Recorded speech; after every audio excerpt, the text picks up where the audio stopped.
so take 2. Hopefully this works this time. Hi everybody. Had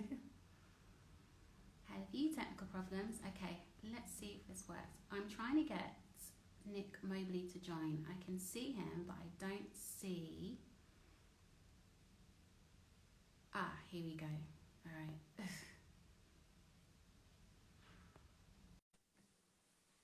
Okay, fingers crossed.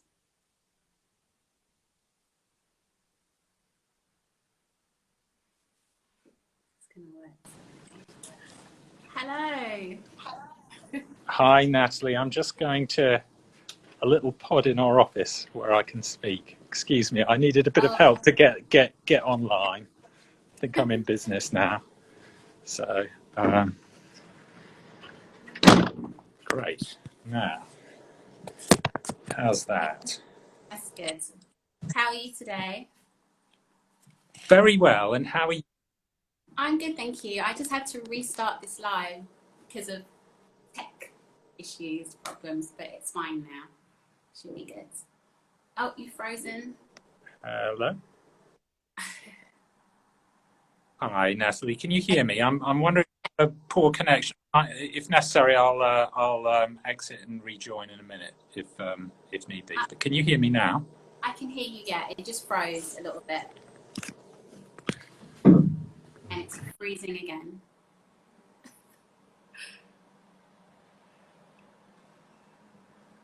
Are you there?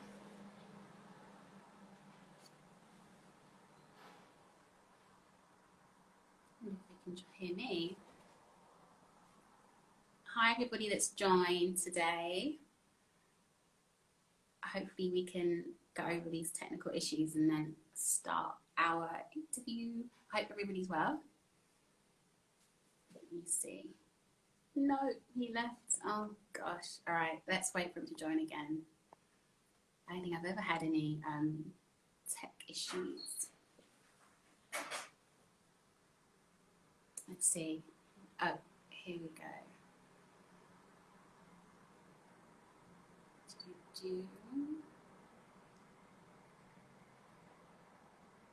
Okay. Thank you, Jessica.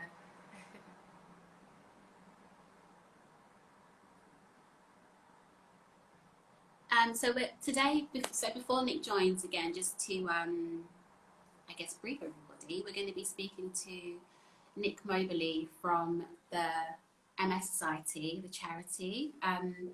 He is the Chief Executive Officer, so he's the boss. And we're going to be speaking to him about, here he is, about all things MS and Black MS. And yeah, here he is again. Hold on, let's go. View request.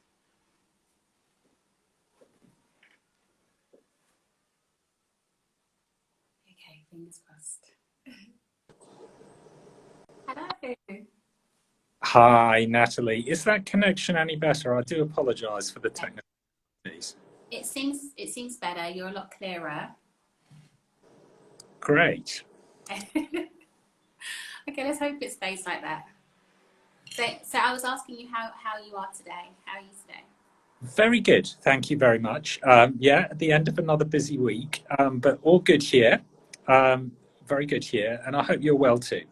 Yes. Are you at the MS offices or something? Yes, I am. And for those who don't know, we sold our long-standing office, which was up in Cricklewood, 6 or 8 months ago, and we've just moved into a smaller but much nicer place in Finsbury Park, which is where I'm speaking to you from. Okay, brilliant. Okay. So for everybody that I did a short introduction, but I'll do it again now that Nick's with us. So today we're going to be talking to Nick Moberly, who is the the Chief Executive Officer of the MS Society UK. And yeah, we're going to have a really a talk and a Q&A. We have a few questions for him that some people have sent in to ask. Obviously, we're the Black MS Foundation. This is our group, and so the conversation will be definitely asking questions around those those things. And have you frozen? No, you're there. Okay, you're there. Yeah, we're going to have to talk about MS in general, and also MS in the Black community, and yeah, and the work that the MS Society UK is doing. Okay, if I have obviously I have MS, and my I'm having issues lately with my speech, my cognitive issues. So if I mess my words up or I forget entirely what I'm going to say, just bear with me.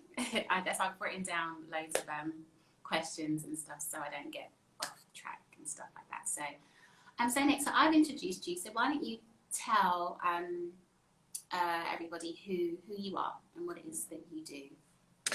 Yes, of course, I'd be delighted to, Natalie. And maybe I could even start by saying just how grateful I am to you all for taking the time to be on the call today.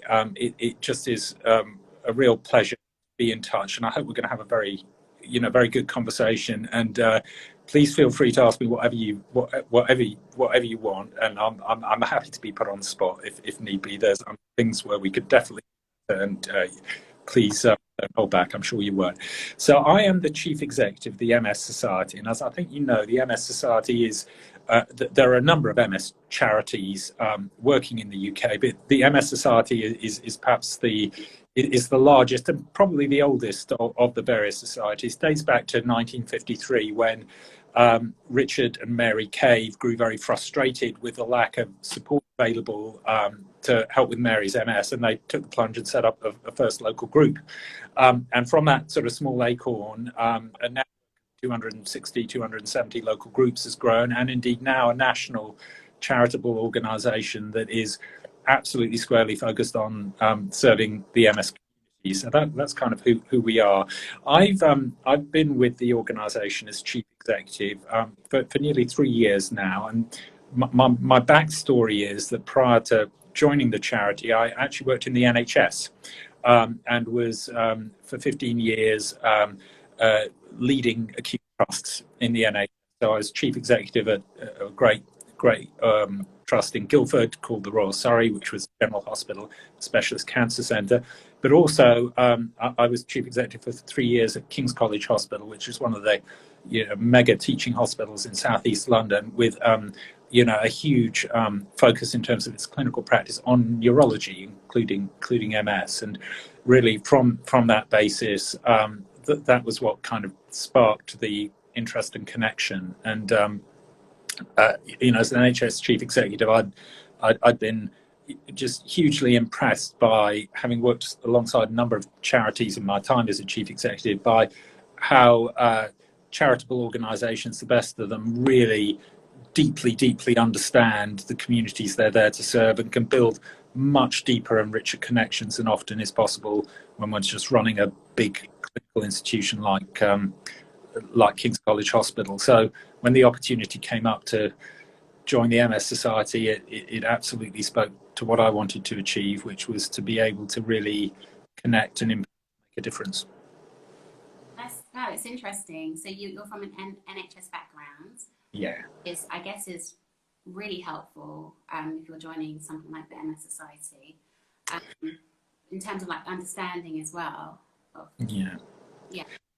Yeah, well, Natalie, yeah, I think it does help. Now, I'm very respectful. I come to the to the MS, in the MS Society, not having lived experience myself, and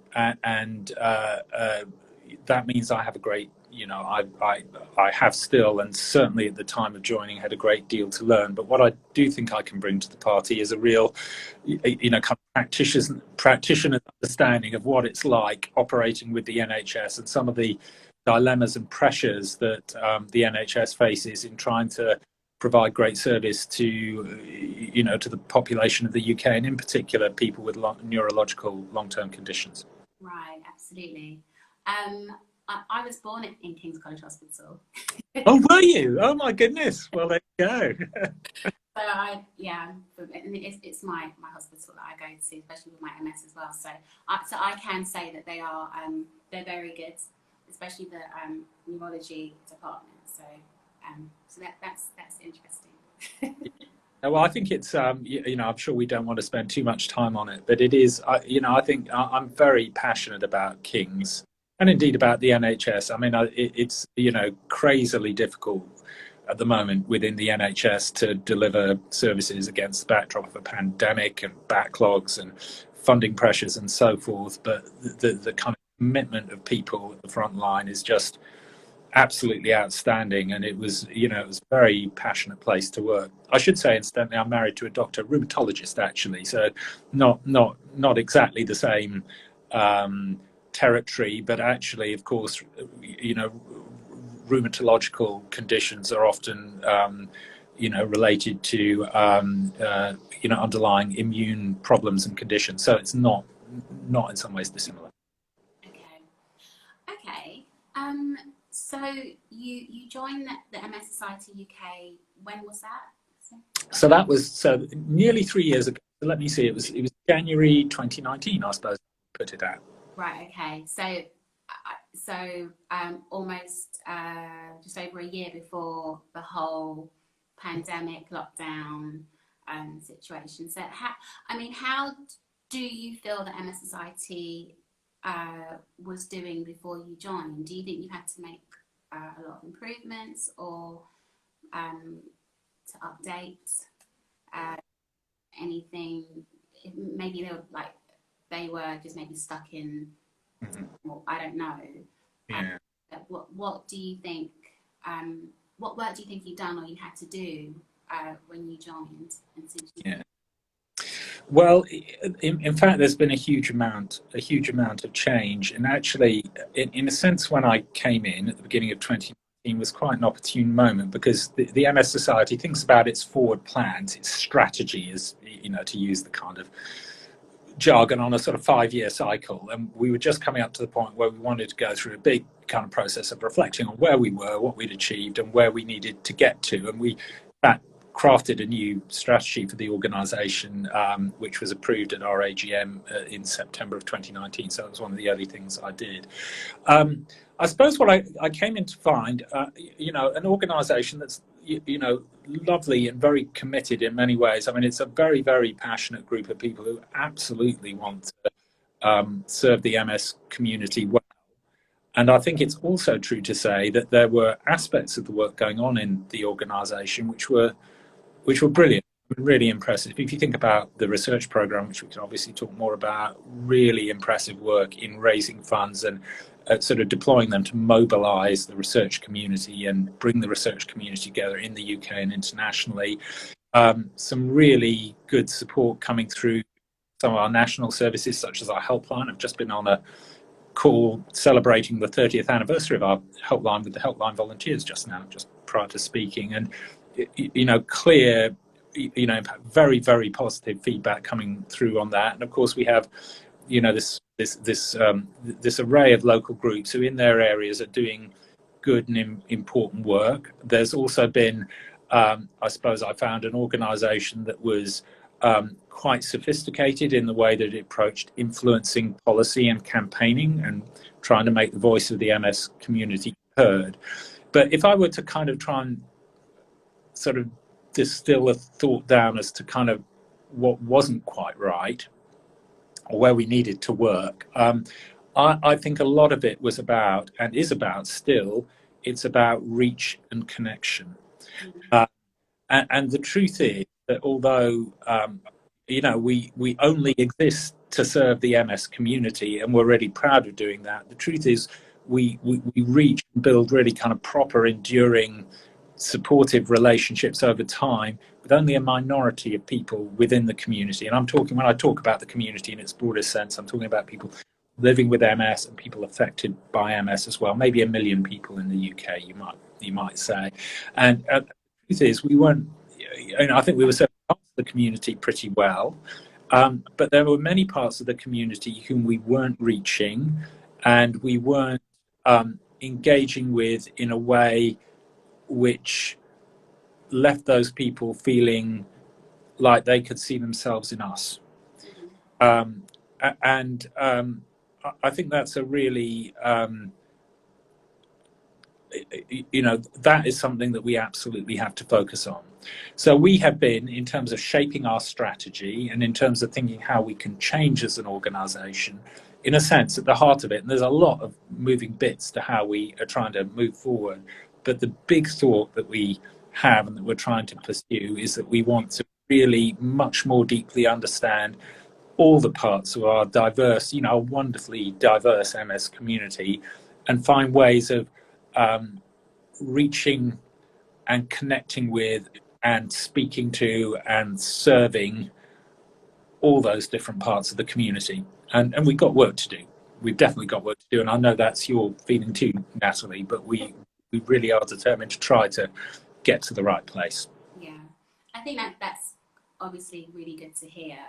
And I know that this group was set up by myself because I didn't really see many people in my community. Because I wanted to meet more people who look like me with multiple sclerosis. I was diagnosed 11 years ago, and as many people who are diagnosed, when you're diagnosed, you're told you have MS, and then you get all the medical stuff on one side, and then you're told, well, for information, you can, they refer you to the charity. They refer you to the MS Society UK, MS Trust. I was referred to you guys and Shift MS, and Shift MS is really good. From the beginning, I thought they were great in terms of kind of the different types of people that were on there and interacting with each other. And so, but with the MS Society, I never really got that. And so for me, it was very much like, and I was told there were community groups and, that you can go to, and that was really good, so when I felt up to it, I went to a couple of the MS Society groups near me, and just never saw, for whatever reason, many people who look like me. Sometimes I was the only one. I was the only black person in the support group, and obviously there are different factors, right? So there's people that can't get out. There's people that don't want to go to these support groups. They don't want to engage with other people. But that was my whole thing, and that was one of the big reasons why I stopped going, because I didn't feel like I could relate to people in the groups like myself, in terms of the issues that I kind of faced and the experiences that I have, which I believe are unique to people of colour who have multiple sclerosis. I don't think that I was able to have conversations with them, or really kind of, or maybe have them understand, or because, if you have MS, you have MS. That were, and we know that everybody who has MS, we have different symptoms, and so I don't want to start waffling, but we have different symptoms, and so everyone's MS is different.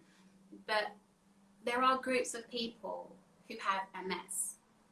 I can only speak for being black, and the research that I've done in the black community. We have very unique and similar experiences that other people and other groups don't have. And so it's a very real thing. And so when you are going to, when you're referred and you are going to organizations like the MS Society, and you don't see yourself, and you even don't see yourself represented in your marketing and your social media page even. I know before 2020 and there was all the whole, the race issues and all of that came about. If I was to scroll back prior to that on your page, I don't see myself a whole lot on your page, or people that look like me, or now you do, and that's really good. Like you said, that you're making changes to do that, but so for me, I know it has been an issue, and I know for many people like myself, it has been an issue, and so I think that's why people are setting up their own groups. To connect with each other, because the major organizations like yourself haven't been meeting those needs to connect and engage with us. Yeah. So it's a big issue, and yeah. So I'll let you go. Yeah. Well, thanks, Natalie, and no, I completely get that, and maybe I could just kind of reflect on a couple of aspects to that. There's maybe there's a sort of general point, and then I think there's a specific point for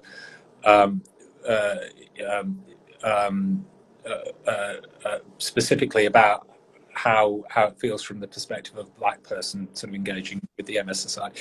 The general point I wanted to make is which applies to many different parts of our community, is I think you're absolutely right. And the first thing to say is that if I think of our local groups, the 260 of them, I think they are.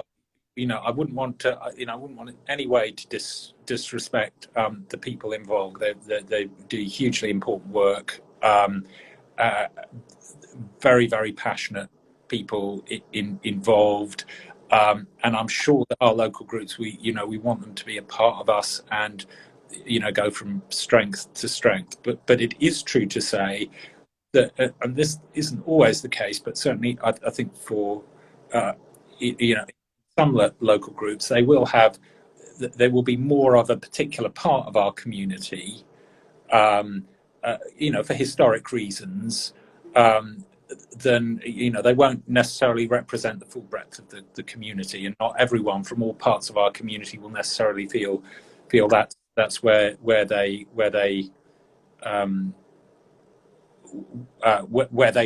can make their best kind of connection. So I would completely recognise what you're saying, and I think it would apply. I absolutely hear what you're saying about being a Black person with MS, how it feels.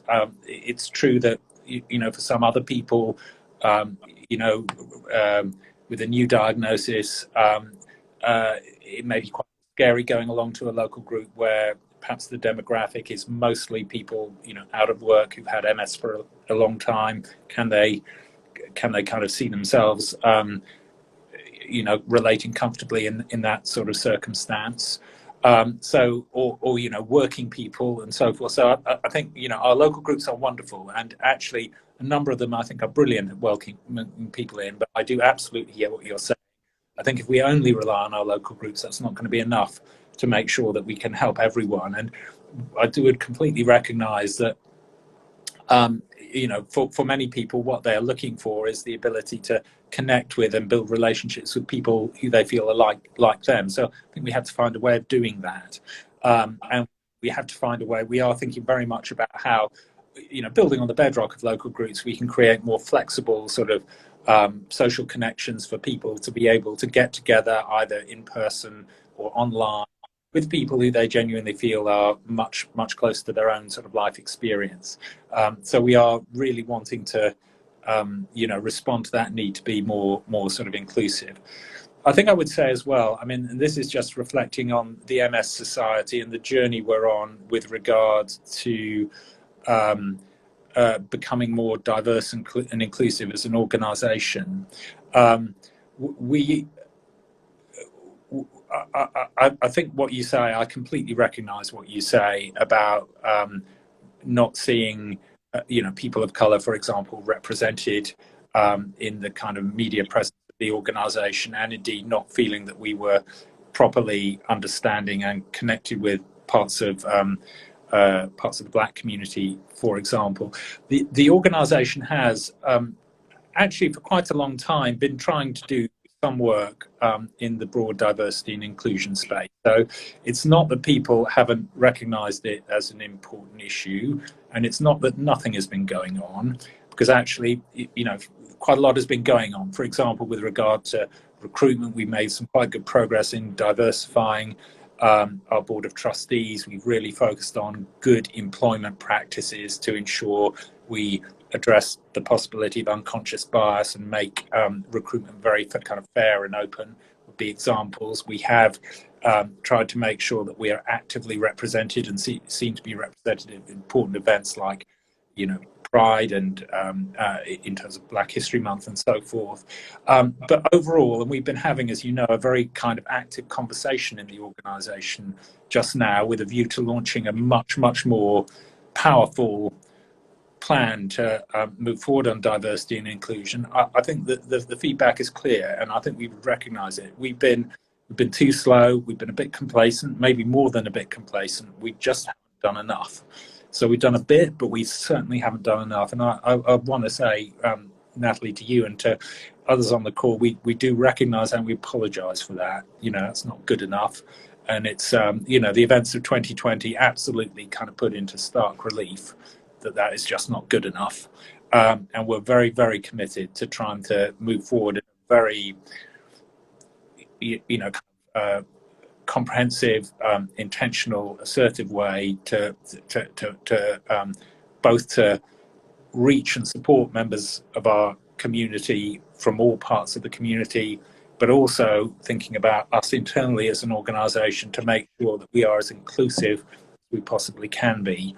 And of course, we're very grateful to some of your, I'm not sure whether members is the right word of the foundation, but a number of your colleagues within Black MS Foundation have very kindly given of their time input to help us think through where we needed to focus, and we're looking forward to, we've now got, I think, a really good plan coming together which we're hoping to launch in early December. That's really good to hear.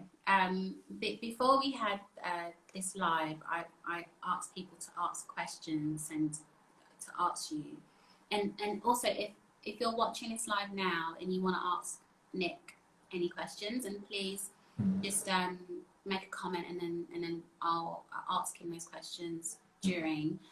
Just so people know, I'm speaking to Nick Moberly, who is the Chief Executive Officer of the MS Society UK. So one of the questions, and I think most of the questions you just touched on in terms of answering, in terms of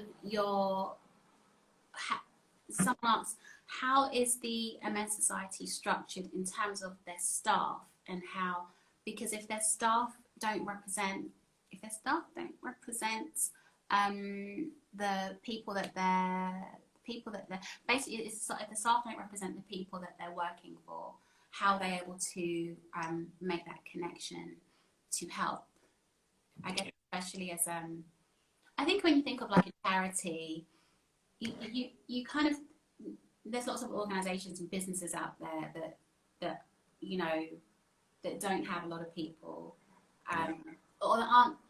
Their people are customers. They're the people they're serving are their customers, right? So with charities, it's very much these are people you're helping, and so I guess with customers, you can have that thing of, oh, we've made a mistake here and we're not really helping these people. But I think with charities, it's kind of more imperative, I guess, because you have to be helping everyone. And so when there is that kind of a gap to where it's like, well, we're not doing so much for this group of people over here as opposed to this group of people, it seems really bad, and it's like, well, I just think that charities can't afford to operate like that. So the question is, what do your staff look like right now, in terms of the people you have that are wanting to make the changes that you feel will be effective?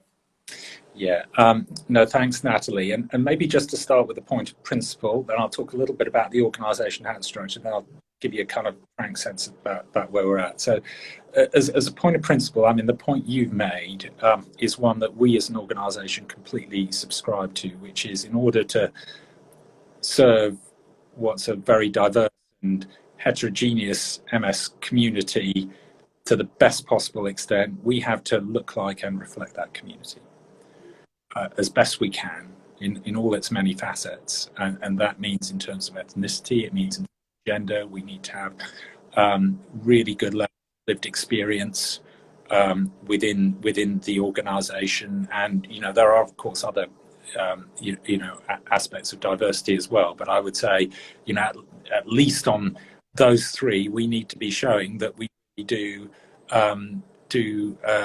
properly reflect the community. And of course, that's in part is a point of principle, but it's also a very pragmatic point, because if we are to serve, the basis of serving well is understanding deeply and being able to respond to the needs of the community. So I'd want to say we completely buy into that as a point of principle. Now, just to explain to how the MS Society is structured and what we're talking about here, so people get an idea. So, like other charities, we are kind of governed and ultimately controlled by a board of volunteer trustees. So, a chair and a group of trustees who ultimately have all the responsibility and accountability for the good running and appropriate running of the charity in line with its charitable objects. And the trustees are volunteers, and they're part-time. They're not kind of full-time people. They're rather like a non-executive director in a business, I suppose. So that the board of trustees then delegates the day-to-day responsibility for running the organisation to achieve me, and a group of executive directors who form the executive team who report into me. And below that sits a relatively classic kind of organisational structure. So below the executive directors sit teams which are typically headed up by a sort of senior middle managers, what we call head level, and then there will be other people fulfilling manager roles, and ultimately officers who are people who aren't looking after other members of staff. And to give you a sense of the scale and scope of the organisation, we have about 270. I think I'm right in saying employees at the moment. They're dispersed across the nations of the UK, and increasingly, work from anywhere. We're trying to be very flexible. Now, if you were to say, well, what do we look like? And I'm going to refer, if I may, I've just wanted to give you some kind of proper stats on this vis-a-vis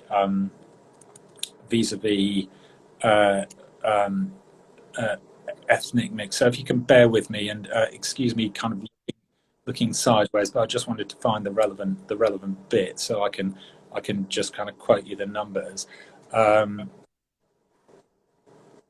I'll be able to kind of give you a sense of it. At least yeah, here we are. Okay. Now, I think the broad message is in terms of broad ethnicity, and I think there's a big caveat here, by the way, but just at a kind of broad level, if you're just kind of looking at kind of numbers of staff from different ethnicities and how it matches against the kind of UK overall population, it's actually broadly in line. So we only have detailed data of this kind for part of our staff group because it's kind of voluntary to fill in. But broadly, of the two-thirds who've given us their data, 15.5% categorise themselves as ethnic minority heritage, 77.7% white British, 5.4% Irish, Northern Ireland, 1.4% chose not to declare. It's broadly in line with the UK population as a whole, where, just to kind of quote you the numbers, 14% of the population as a whole is from an ethnic minority heritage, for example, and so forth. So I'm going to come back to that because that's not a complete answer, and I think there's a big caveat on this. So, but broadly, if you were just to kind of take everyone in the organisation, so it is broadly reflective of the UK ethnic demographic. In terms of gender split, I don't have the precise numbers in front of me, but we're actually weighted more towards women than men. Probably a common feature with the charity sector. So on those kind of scores, you would say headline, okay, well that's not bad. The issue I wanted to raise, though, is that although that may be kind of okay in the round, I think there is work to do. And if we think about the layers of the organisation, actually at the trustee level, particularly as a result of recent recruitments, I think we are getting to a pretty good and balanced trustee board with people of different ethnic backgrounds on the board, as well as a lot of people with lived experience. So I'm feeling quite comfortable at that level, and there's more progress being made there. The area where I think we're weak is frankly at the sort of senior executive management level in the organisation. And whilst we actually do well on gender, I think we come out fine on that.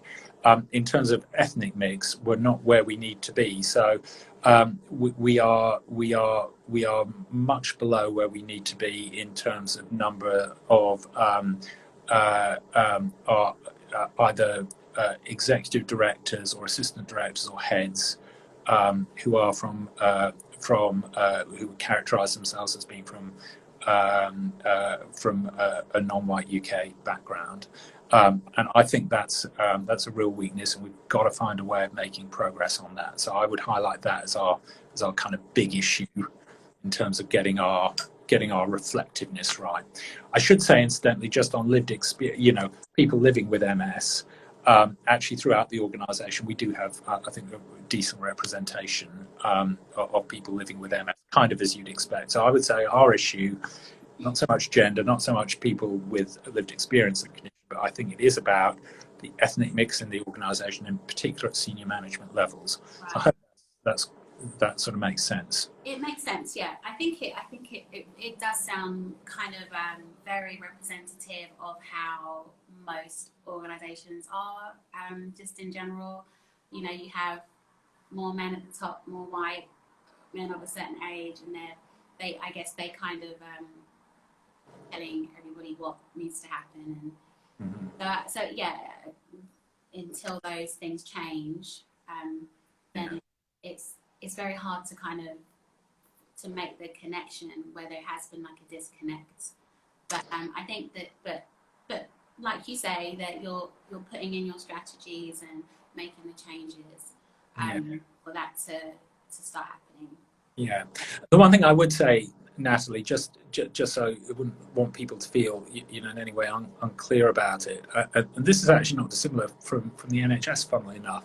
Actually, on gender itself, gender we do very well. So if you were to look at our board of trustees or indeed our executive group, we've got a very good mix. In fact, a preponderance of, I think I'm right saying, preponderance of women at very sort of senior levels in the organisation. But it is the real glaring problem is we don't have we don't have the right ethnic mix at that sort of senior level, which is absolutely what we've got to work on. So we've got to find ways of really, as we do our recruitment at all levels, really presenting on ourselves in a way that is attractive and inclusive to members of all different communities. Make sure that we're really running processes which absolutely avoid any unconscious bias, and that we're very thoughtful about how we can bring people on and develop them within the organisation and afford them the opportunities to progress. So we've got some things in place, but we're not in the right place. So we've got to find ways of doing more. We've got some ideas, but I think we've got a lot more yet to do. Right.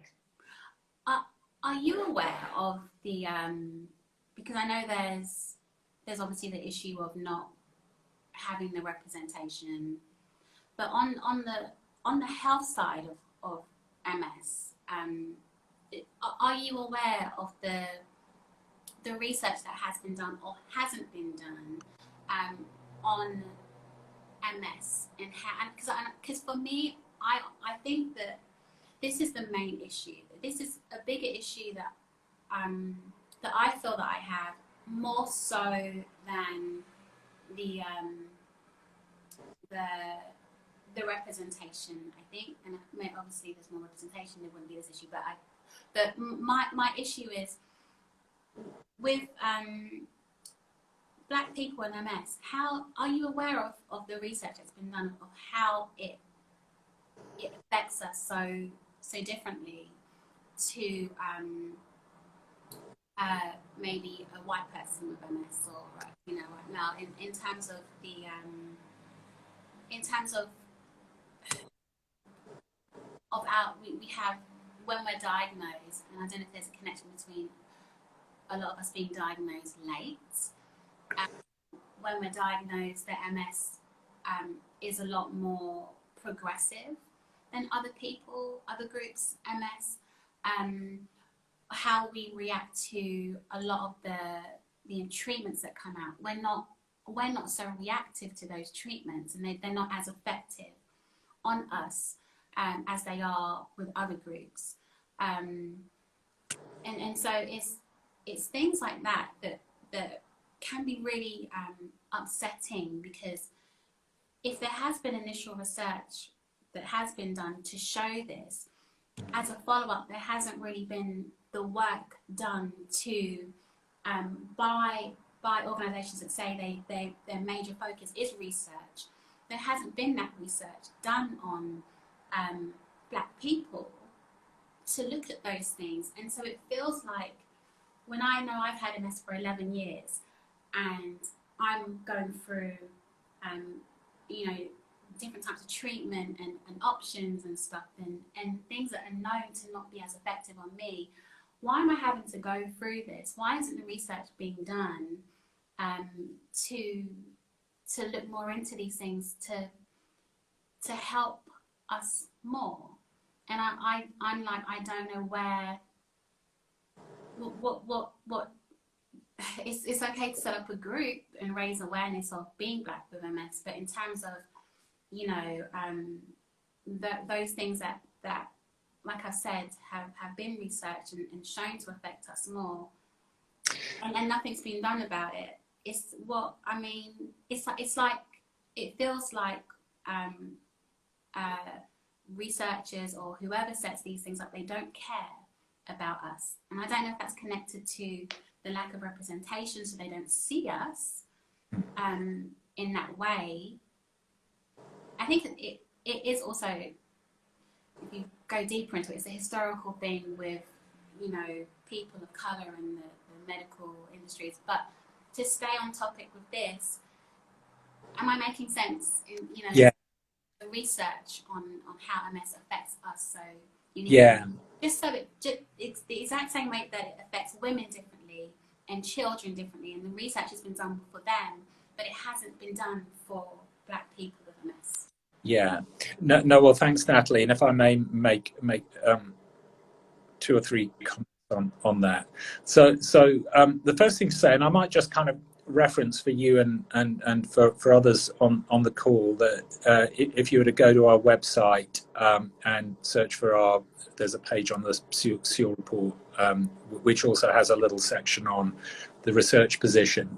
So there is a certain amount that's been done, and I'm just kind of looking at some of the studies referenced there, which kind of indicate what's sort of out there, the state of the art. So let me just read out some of the things. So, a study showing people with MS from ethnic minority backgrounds can have higher levels of disability earlier in life.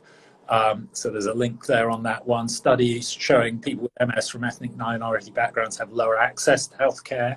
Again, a link on that. There are some bits and pieces of research into the specific implications of MS for ethnic minorities, which again are referenced. So I think they're worth just having a look at. There's one study from the US suggesting that Black women may be at higher risk of MS than white women, for example. So there's a few bits and pieces out there, but it's not nearly enough, is it? So we recognise that this is a very important kind of research theme to be focusing on, and indeed, going forward, it will be one of the areas that we focus on. And we have got one study that we're funding at the moment, which let me just see if I can find the details. It's a project which is asking the question of which genes in people from different ancestral backgrounds might be linked to MS, to understand what the kind of genetic drivers are. So we've got a bit of research that we're funding that's kind of underway at the moment. But having said that, we will be actively looking for opportunities to fund important and insightful research in this area as we develop our research program going forward, and we'll be very much advocating for that as well. We're also, incidentally, trying to make sure that we really encourage diversity amongst the research community itself in terms of people doing research, funding bodies, and so forth. So we're really working on that angle. So I suppose in summary, I would say there's a bit that's been done, and actually already the bit that's been done, I think, raises some very interesting and important and slightly counterintuitive questions. Or they might seem counterintuitive for some people. There's a lot more to do. We're committed to it. We are funding some research in the broad arena, but we'll continue to regard it as a priority as we think about where to focus our own resources. The other thing I would say is that research is one thing, but of course I would recognise that research sort of sits behind the actual experience of interacting with the NHS and the experience of receiving healthcare, and we do recognise there are genuine and important kind of structural issues for us all to think about there, and we completely recognise and acknowledge that in some senses healthcare delivery in this country does have aspects of structural racism, and we need to be very thoughtful about how we can kind of constructively play into that and encourage really great, appropriate, thoughtful access for everyone. Yeah, it's such a big issue, isn't it? And so I think with any group where there are issues like this, I think it is important to, if people feel they're not getting the help with the places that they've been referred to do start their own groups, and to kind of start there, because I think that awareness is key, right? It's because if there's no awareness, people are just not seeing anyone. Yeah. And I think that is because you have people that generally don't see people, and then you have people that see them but they don't care. And I think a lot of people in the different groups, whether it be maybe ethnic minority groups with MS, I think that the general consensus is they feel like they've kind of been a bit left behind, or not seen, or not cared about, and there's just and it can be frustrating, especially when we do start groups and then you have people that say, oh well, why are you having a group, why are you segregating yourselves, why, this is racism in itself to having a Black MS Foundation group, which I think is a load of nonsense. Obviously I don't agree with that.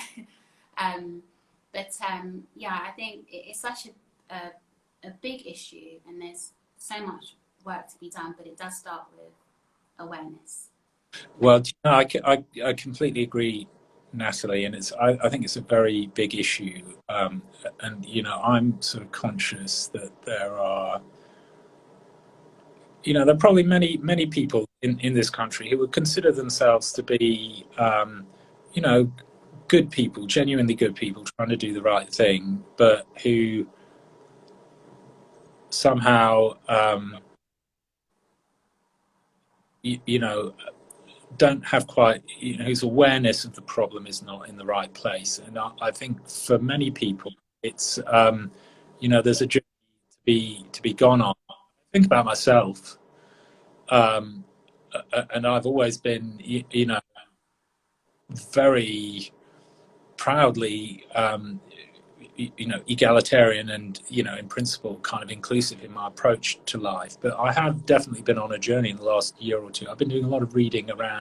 Started with it started with a focus on the States, and reading about the civil rights movement and the kind of the absolutely appalling structural racism and disadvantage and discrimination and terror that was visited and is still being visited on Black people in the States. And over the past year, I've read a great deal about that. But of course, what one has to realize is it's not just a US problem. Those self-same issues, unfortunately, are absolutely kind of deeply embedded in the structure of the way our society is set up. And, I suppose it relates back to, many would argue to the colonial era and colonial mindsets and structures. One thing that has influenced me quite a lot, moving from the kind of abstract point about, well, we've got a kind of structural problem here, to try to, as it were, kind of walk a mile in someone else's shoes. It's that one of the other things I do, apart from being chief executive here, is I'm a trustee at Christian Aid. And Christian Aid has a very fine black woman chief executive, Amanda Cozy-McQuarrie. She's sadly moving on, but has been a tremendous force for good in the organisation and the sector. And just hearing her, she would describe it, the kind of day by day. She would describe it as exhausting microaggressions that she experiences. Little things like, on a busy train, her sitting down, there being that, the kind of lived experience that she is happy and I think very brave to talk about. You just realise my goodness, we've got work to do, and it starts with awareness. So I'm sorry, that was a little bit of a kind of detouring for me, but what I really wanted to say was, I think awareness is at the heart of the thing, and it's trying to help people see it from the other side. Yeah, no, I agree with you. So thank you for sharing that, your experience. Definitely, I think it's a human issue, right? So and people, I don't know where the disconnect. I'm not sure when it's gonna end, but there has to be acknowledgement, because a lot of people aren't getting the same treatment, and it's been a historical thing, and unfortunately it's still going on. So yeah. But I mean, the work that you say that you have been doing and you're starting to do, and I think just the acknowledgement of yourself as the head of the MS Society UK, just for you to have that acknowledgement and the things that you're saying is really important. And it's it's just key, right? Because the fact that I'm talking to the head of the MS Society UK, I'm just like, well, would that even happen? Because a lot of people at the heads of organisations, they don't want to talk to normal people at the, who are within the organisation or outside of the organisation that they're supposed to be helping. So that's really important. So that's appreciated, 100%. But yeah, I don't think there's a way to end this conversation in terms of like, that's all done, and because there's a lot of work to be done. So I think for you to actually hear concerns and to see the people who are living with MS who are concerned, I think that's obviously that's really important. So. No, well, I mean, I would very much say it sort of feels like we're, as I say, we've done a bit, but we've not done nearly enough. We've been complacent. We have to do more, and we're on a journey here. And it's not by any means necessarily, particularly going to be all straightforward or all necessarily very comfortable for us in the organisation. We recognise that.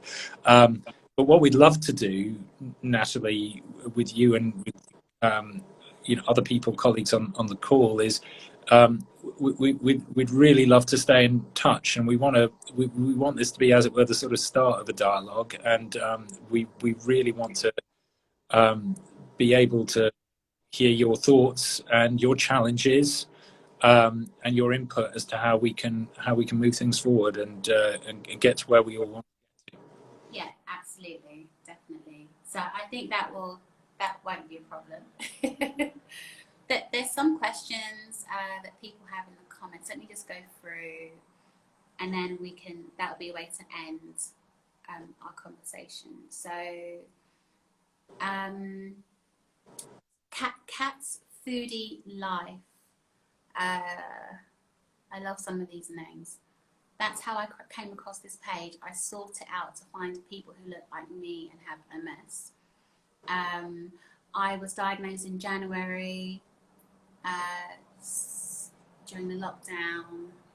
I did spend some time on the MS Society forum, but I felt like I couldn't actually relate, even though we all had MS. That's a common one. And then you've got, where have we got? I'm just going back, sorry. The available, Dutch Cheryl says, the availability of the information makes a key difference for people. That's, yeah. So yeah. If you have any more questions, then send them in. We're just in the last couple of minutes of this IG Live. Nick, do you have anything else that you would like to say to end? I think we've had a really, from my point of view, Natalie, I'm really grateful. We've had an excellent conversation, and I mean, and thank you for speaking so frankly on your own behalf and on behalf of members of the group. That's so helpful and so important that we just we hear those messages and we can have a dialogue about how we move forward. So we're really hoping, as I say, to remain in close touch and to work in mutual support to get things right for the MS community. Yeah, definitely. Well, that hopefully will definitely happen. And so I think I'm going to save this live. So whoever hasn't, for the people that haven't been able to join us live, it will be on the page, so you can just watch it at your leisure afterwards. And I think that's it. I don't think I have anything else to say. I think a lot of the questions that I had, you literally answered them before I asked them. So thank you very much for that. So thank you everybody for joining us, and thank you, Nick, for taking the time out of your very busy job, your busy role within the MS Society to speak with us today. Yeah. It's been a great pleasure, and take care, all of you. It's been lovely to spend time together. Okay, brilliant. Thank you, Nick. Thank you. Have a good day. Thank you. Bye-bye.